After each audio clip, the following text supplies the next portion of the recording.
Hola, nosotros somos el grupo número 6. En esta hora hablaremos sobre circuitos de corriente eléctrica continua. Estudiaremos dos temas, los cuales son el primero, la ley de Ohm, y el segundo, circuito en serie y en paralelo. Tenemos la ley de Ohm, que su enunciado reza de la siguiente manera.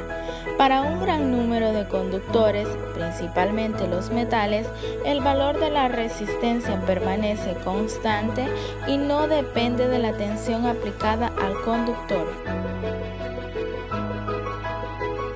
Las letras utilizadas son I, que significa intensidad o corriente, B, diferencia de potencial o también voltaje, y R, que significa resistencia. A su vez tenemos las unidades de medida en el sistema internacional, que sería amperes, representada por la letra A, volts por la letra B y ohm, representada por el símbolo griego omega. En la parte que está en rojo tenemos el núcleo de la ley de Ohm. En la parte superior tenemos V, que significa voltaje, en la inferior izquierda la R de resistencia y en la inferior derecha la I de corriente.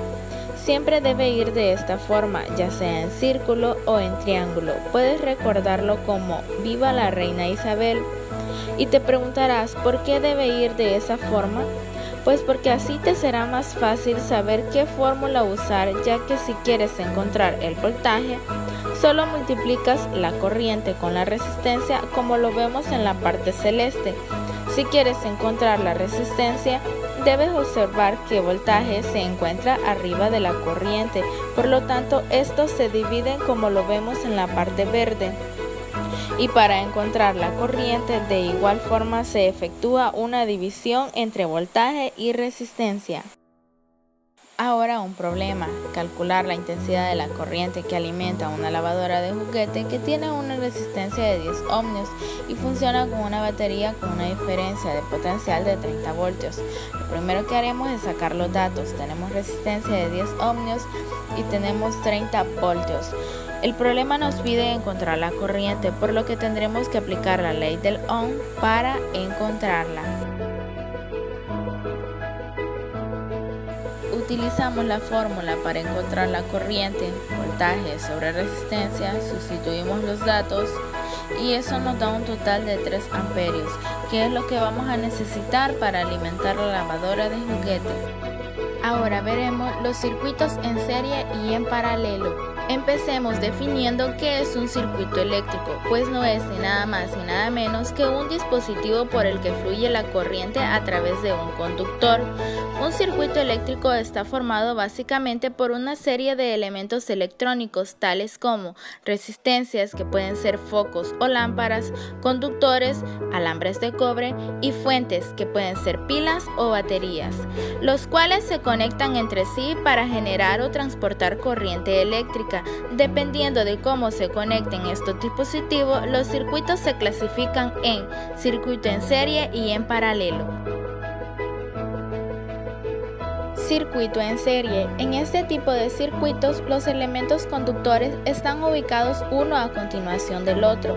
Se caracterizan porque la corriente eléctrica solo tiene un camino a través del circuito, es decir, que la corriente que pasa por cada resistencia o foco es la misma. La resistencia total al paso de la corriente por el circuito es igual a la sumatoria de las resistencias individuales del circuito. La fórmula a utilizar es la que se muestra en la imagen. La corriente en el circuito es numéricamente igual al voltaje de la fuente, dividido entre la resistencia total del circuito. Aquí aplicamos la ley de Ohm vista anteriormente.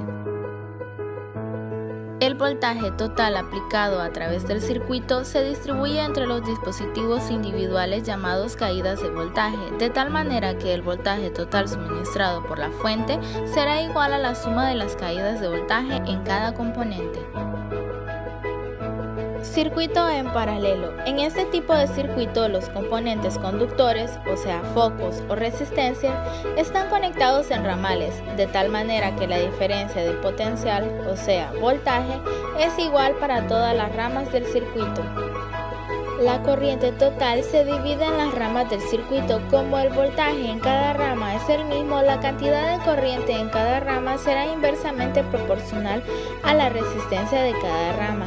La ley de Ohm se aplicará para cada rama del circuito. La corriente total del circuito será igual a la suma de las corrientes de cada rama del circuito. A medida que aumenta el número de ramales en paralelo, disminuye la resistencia total del circuito. Esto significa que la resistencia total del circuito será menor que la resistencia en cualquier ramal del circuito. Para encontrar la resistencia total del circuito, aplicaremos la expresión siguiente. Y esto ha sido todo. Gracias por ver este video. No olvides darle like.